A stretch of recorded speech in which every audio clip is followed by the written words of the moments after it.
I asked yesterday what music they'd be playing for me as I walked up, and they told me. I was like, "Oh, that's apropos because this is not a single. This endeavor is not a single endeavor by any one person or any one data set or any one algorithm, but it is something that you have to have a pretty wide aperture.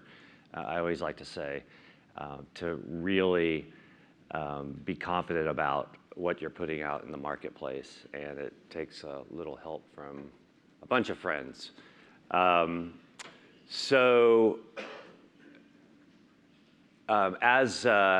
As Simon said, my name is Mike Bohmer. I come at this problem with a bit of a unique background from most of the people in the room. I started my career optimizing supply chains and manufacturing floors for high-tech manufacturers, all sorts of different manufacturers, using basically math and statistics. And about a third of the way through my career, I pivoted and started using those same techniques to apply it to a new problem, and that was the pricing and revenue optimization problem for those exact same firms, manufacturers and distributors. And about 20 years ago, I got into the pricing and revenue management space full force and have been applying math and science and stats to industries that had never done that, had operated decades, in some cases over 100 years, and we're quite skeptical. And I think that we find ourselves in a time where homeowners rightly are skeptical. They don't understand it.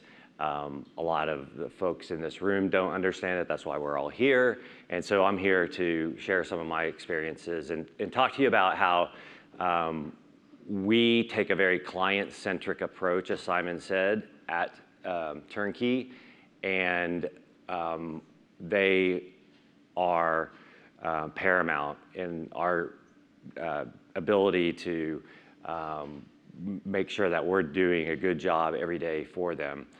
And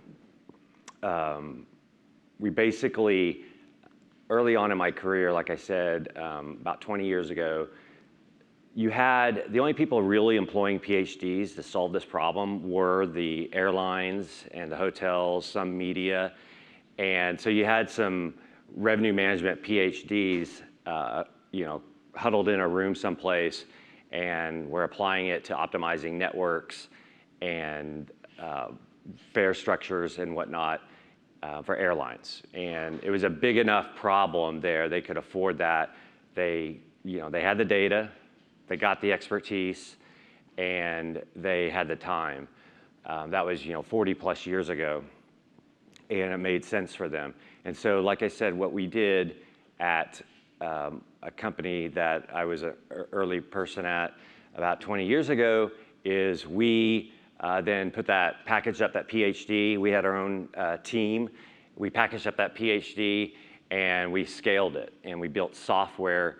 Although the algorithms were very customized, they were meant to be industry specific, product specific, and we packaged them up, instantiated them in software, and sold them to manufacturers and distributors throughout the world.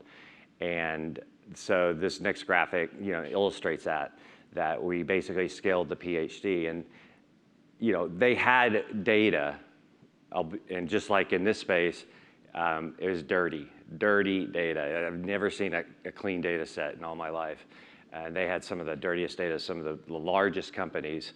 And so we should not feel so bad about our scraped data. We're doing pretty good, if you ask me. And so they didn't have the expertise, and they didn't have the time. And so we had an opportunity there. And so fast forward to today, we're basically doing the same thing, but we're scaling to the individual homeowner, not just to the property management company.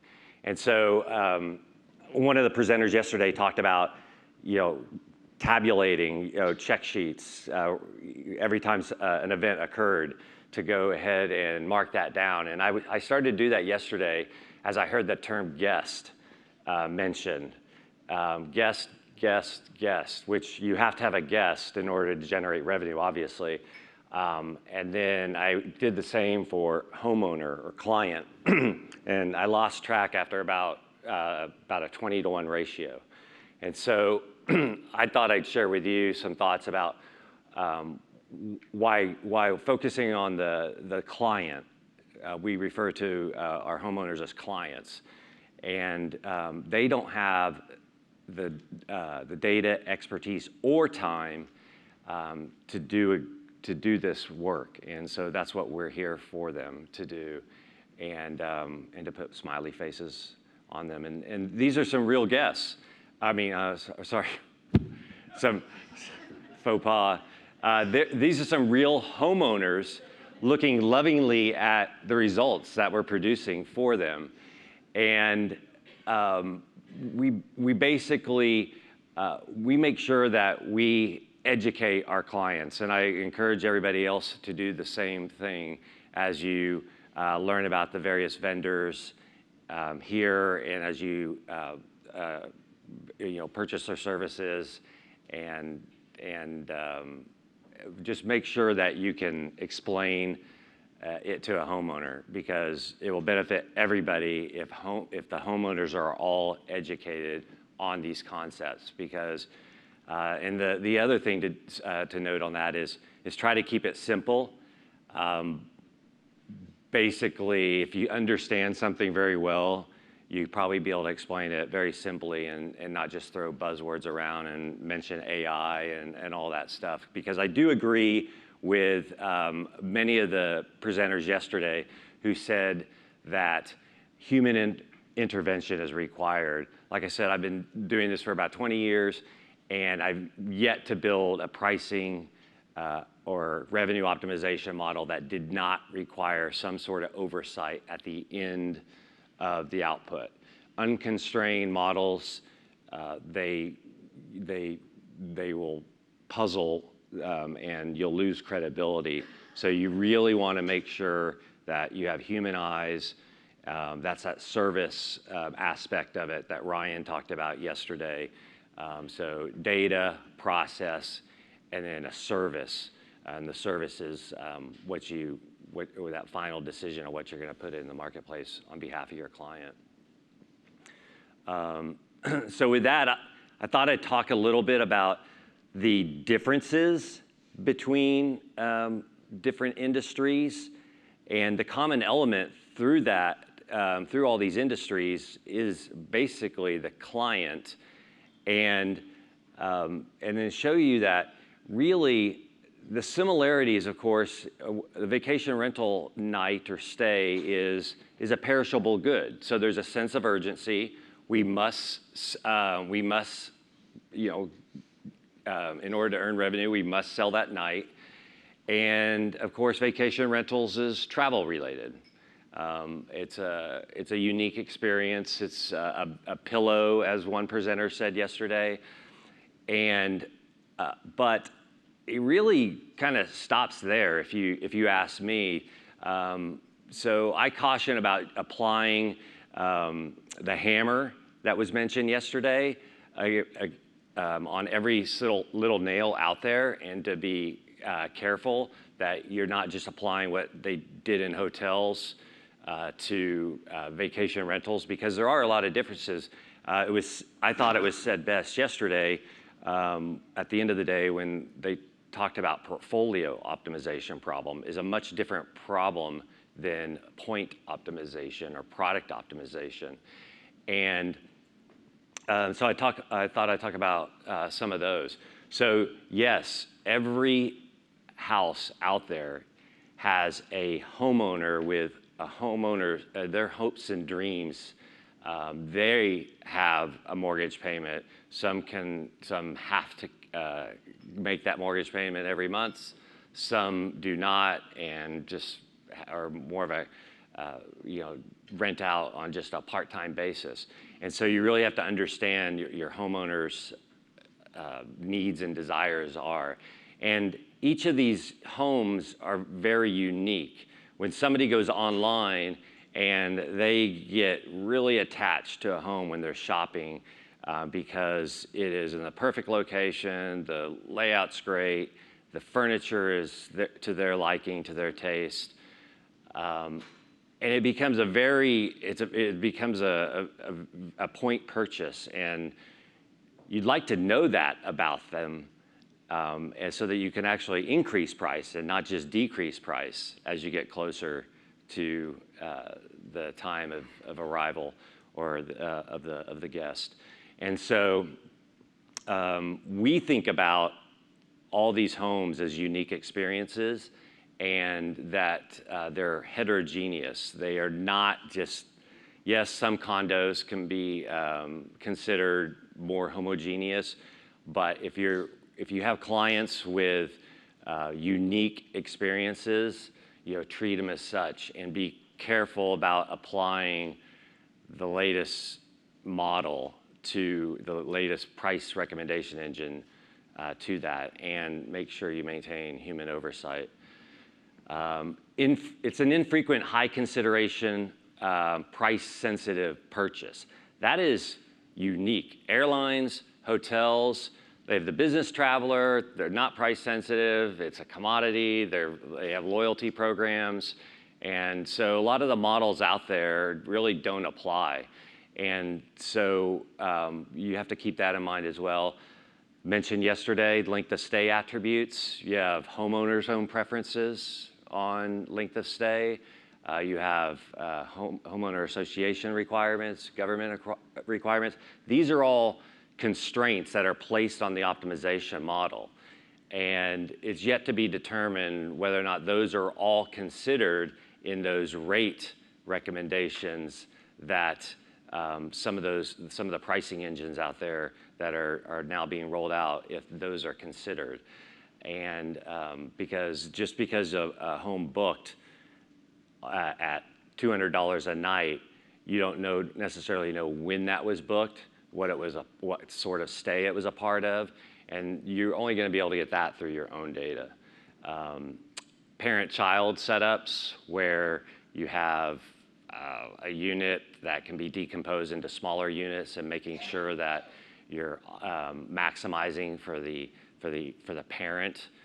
And if you do sell the child unit before the parent, how does your math take that into account to make sure that you make the most money for the client? And those are all sorts of things that are unique to vacation rentals that you don't necessarily see in airlines and hotels. Next, competition. The ratings and reviews. Very little talk the past couple days about ratings and reviews. Of course, they're important. They basically they have as much power as a loyalty program in hotels and airlines, and that is something that has to be considered as you price. Negotiated rates. A lot of the data out there doesn't take into the fact that there's a lot of negotiation that goes on offline, and it's something that you got to be cognizant of.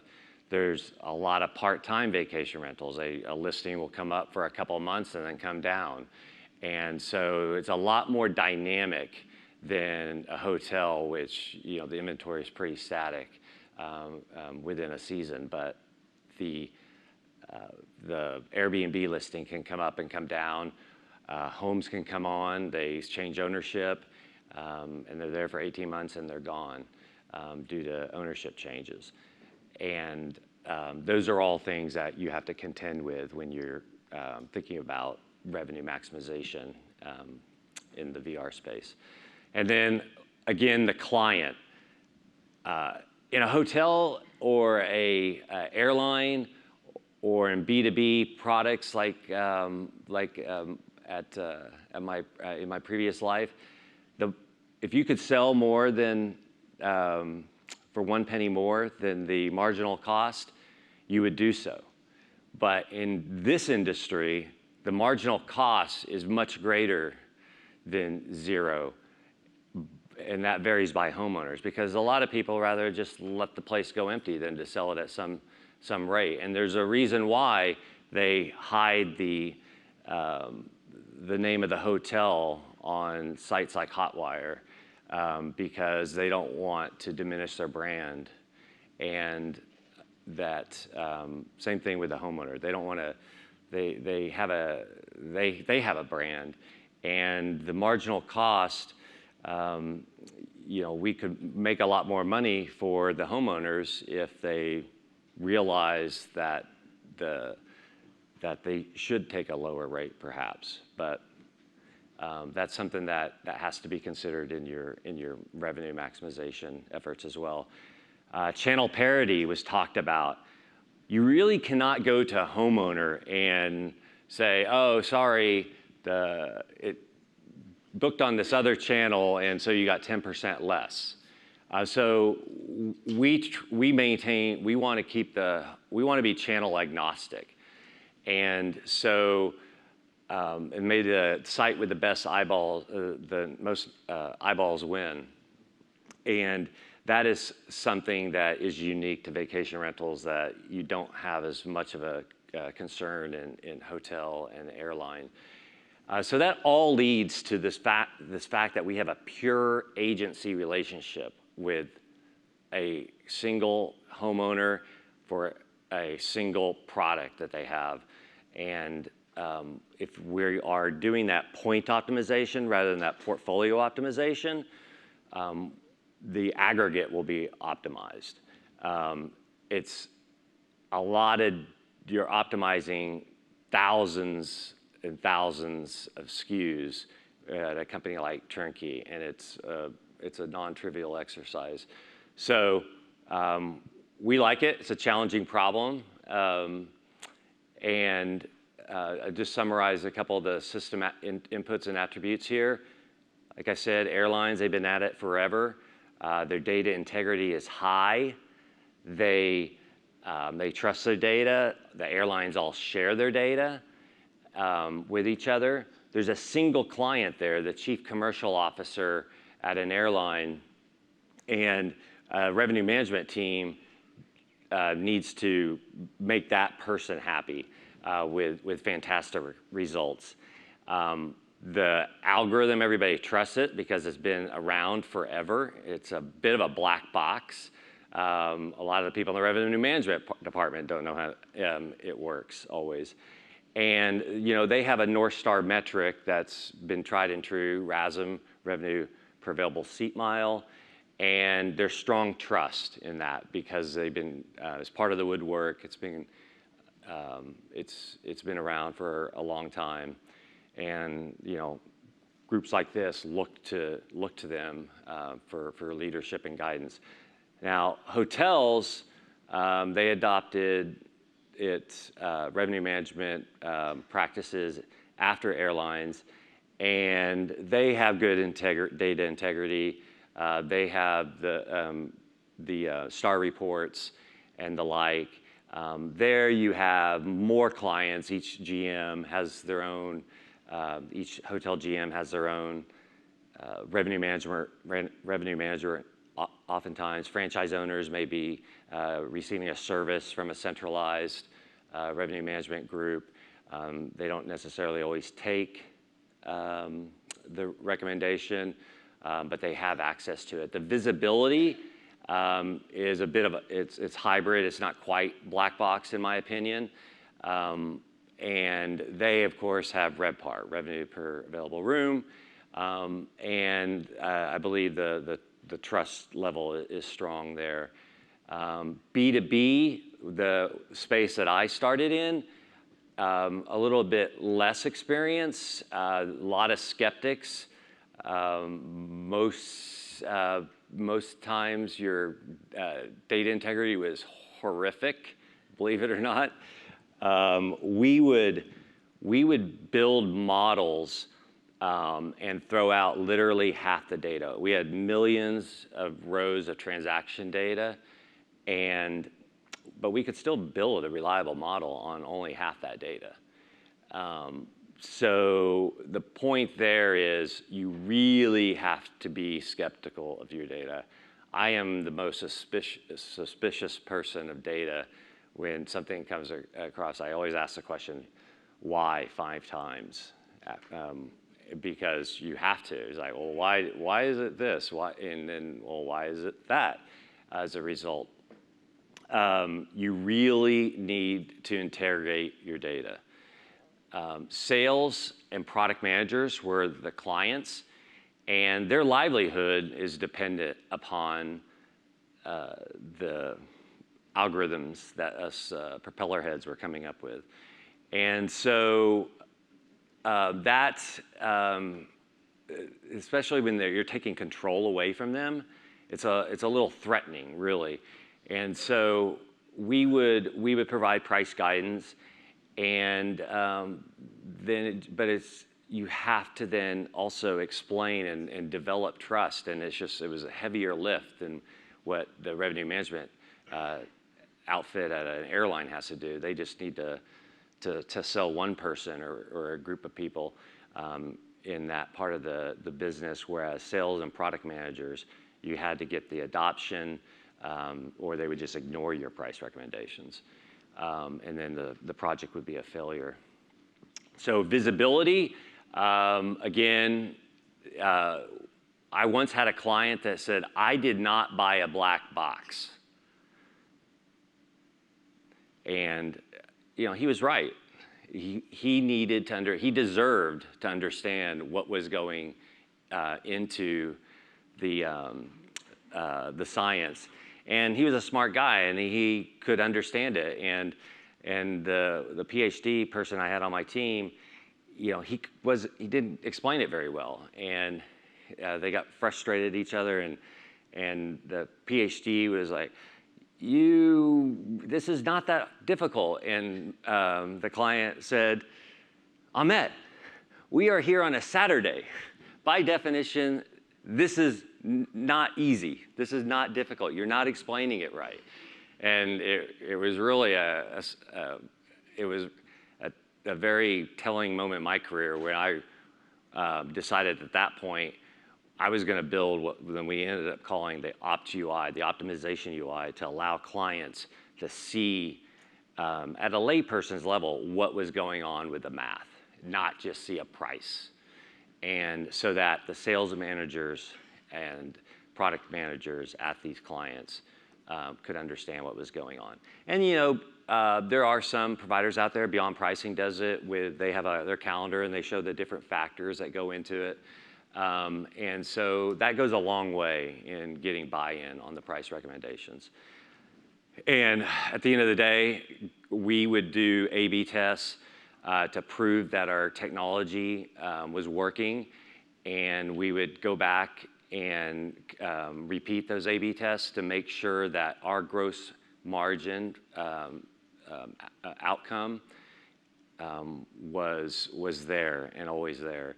And because once we would do a pilot, we would roll it out, and it would then, if successful, which was typically the case, it would become part of the woodwork.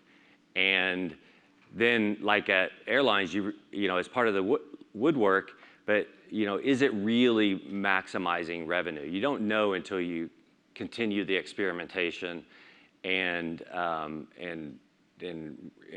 interrogate again your results to convince yourself you're doing better than the do nothing option.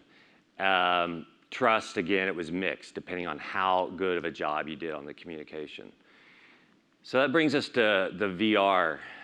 It's fairly nascent. Companies like TurnKey are trailblazing in this area. Our founder started his career in revenue management, so obviously it was going to be an important part of the offering. The data integrity is a mixed bag. Our data obviously is something that we have good faith in, but the scrape data can be, let's just say, challenging at times. And the client base is immense. And every one of those dots on there has a different opinion, and some stronger than others. And so that makes for a harder problem. And so it's really to be determined on what sort of visibility we're going to get out there for our clients. That picture I showed earlier of that loving couple that were sitting looking at our results, they're looking at a tool to give them visibility. And it'll be up to each of you to decide what sort of visibility you'll give your clients and explanations on the revenue management output. Metric, there's been a lot of thrown around here. We have our favorites. And then trust, that is, at the end of the day, what it's all about with our clients, and that will be determined by the actions taken after we leave here today. Unique challenges. I mentioned the heterogeneous SKUs. Each home deserves its own unique experience and deserves its own unique RM treatment. So we actually have a ton of algorithms, not just one algorithm. That's the way I like to think about it. The client, their objectives, knowledge, and timelines vary wildly, and you have to be ready for that. Data sources are nascent. Like I said, there's no ATP Co. or star reports. Shopping services, that is scraping, has its own set of challenges. Rate recommendation engines. This is really an exciting time when AirDNA and others are producing rate recommendations, and it's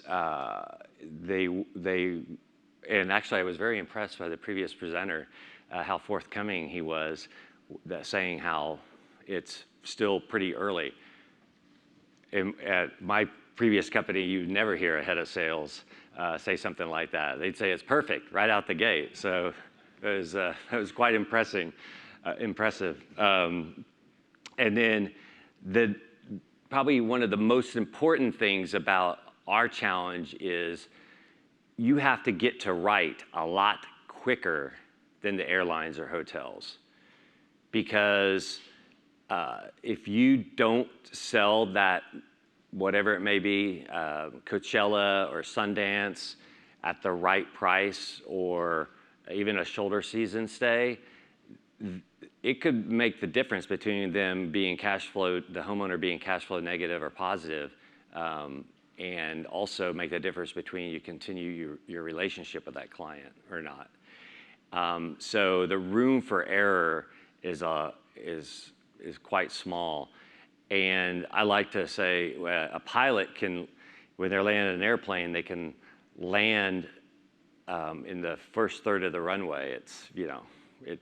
They have some room for error. But if you're trying to land an airplane on an aircraft carrier that is, steaming at 20 knots and bouncing up and down the ways, and you have to hit the numbers when you're landing that aircraft.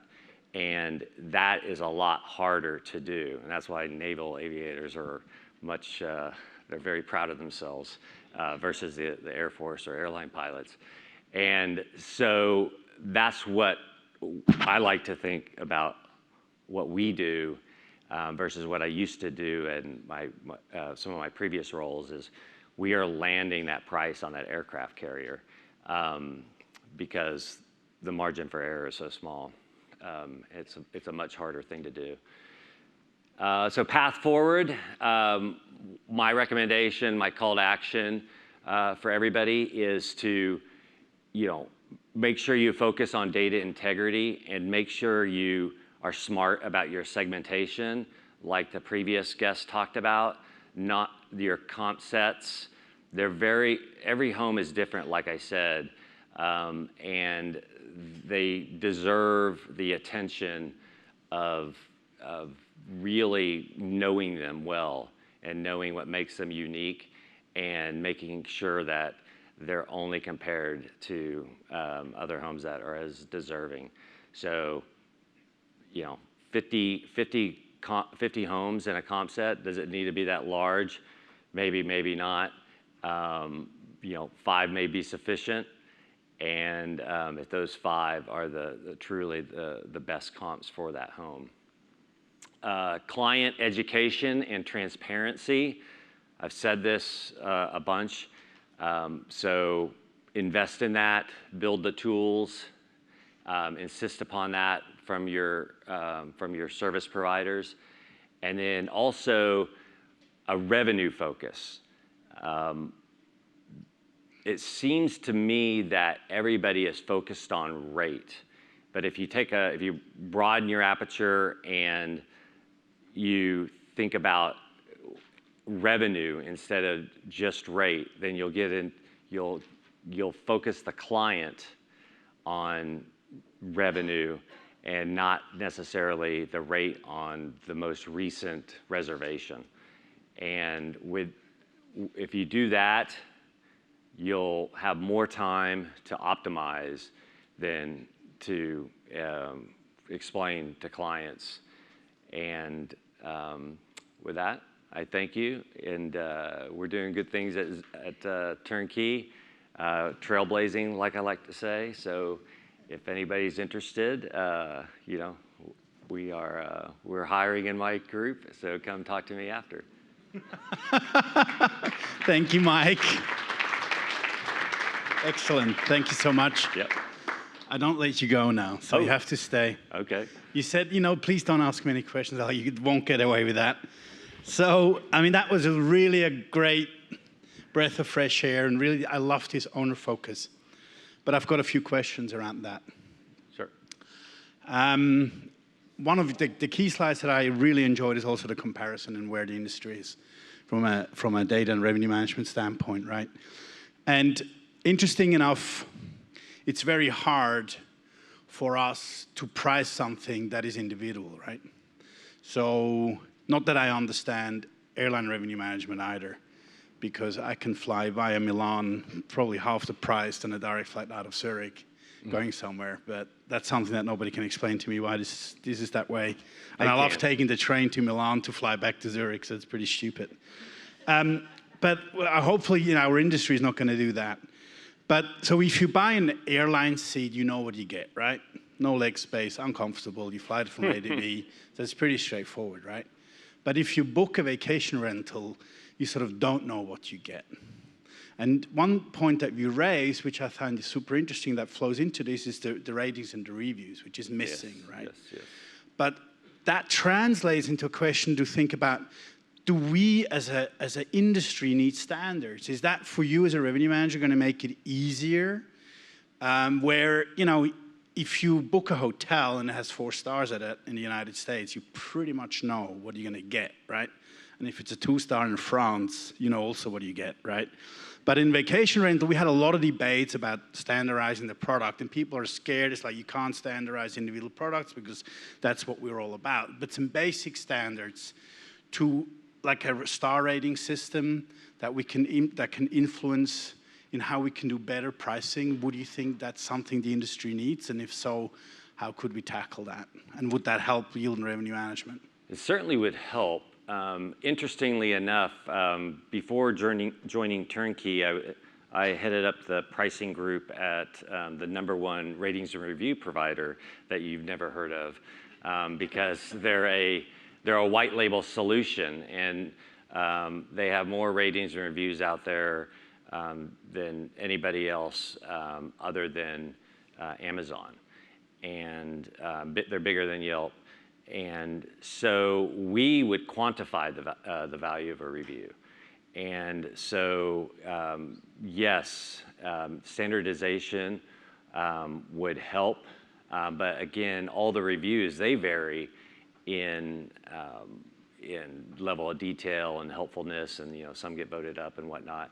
And so a focus on really making sure that every guest writes a review would be super helpful, not only for the traveling public and to gain adoption in this space, but also for the revenue manager as well, because then you'll be able to quantify that perhaps, like we did at Bizarre Voice.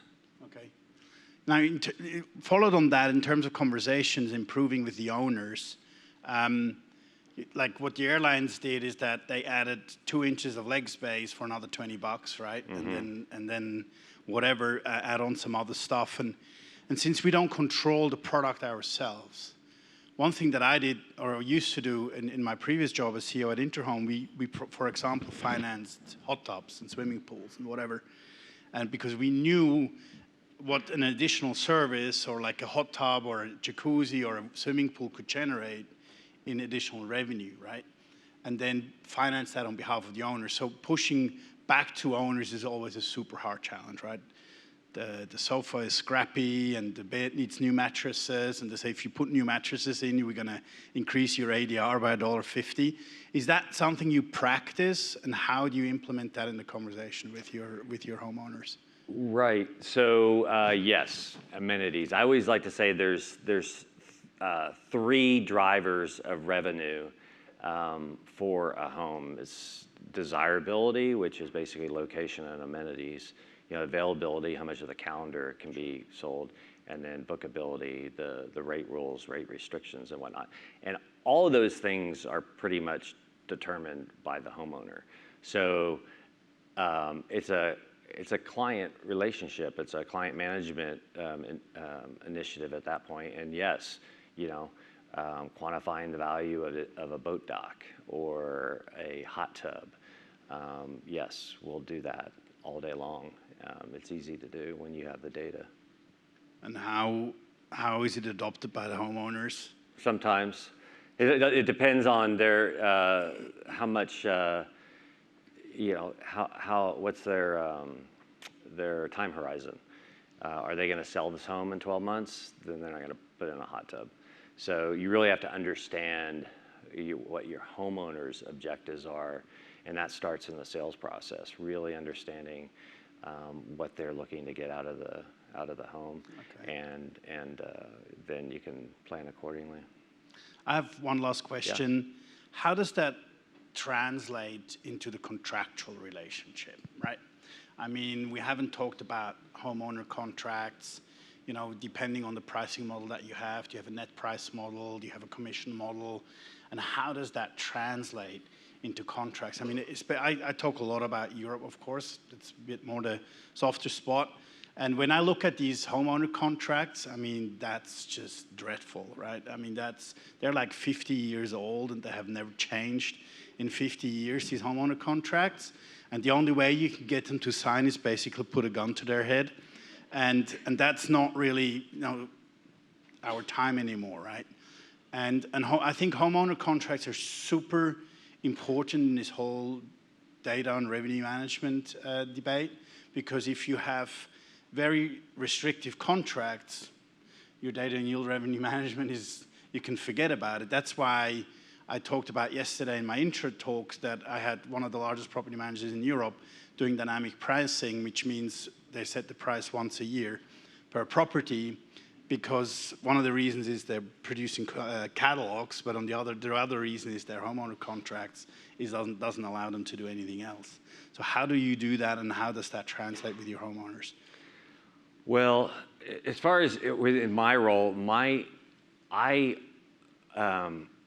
just have to trust that if we are maximizing revenue for the homeowner, they're going to be happy, and everything else takes care of itself.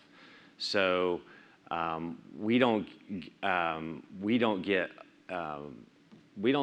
think about having to put certain constraints in the contract, whether it be, you will, allow us to do 2-night minimums or whatnot. It's a client relationship, it's an agency relationship, and we show them what could be in their best interest, and they get to decide. So you're handling that very flexible. Yeah. Ladies and gentlemen, landing a price on an aircraft carrier. Thank you very much, Mike Bohmer.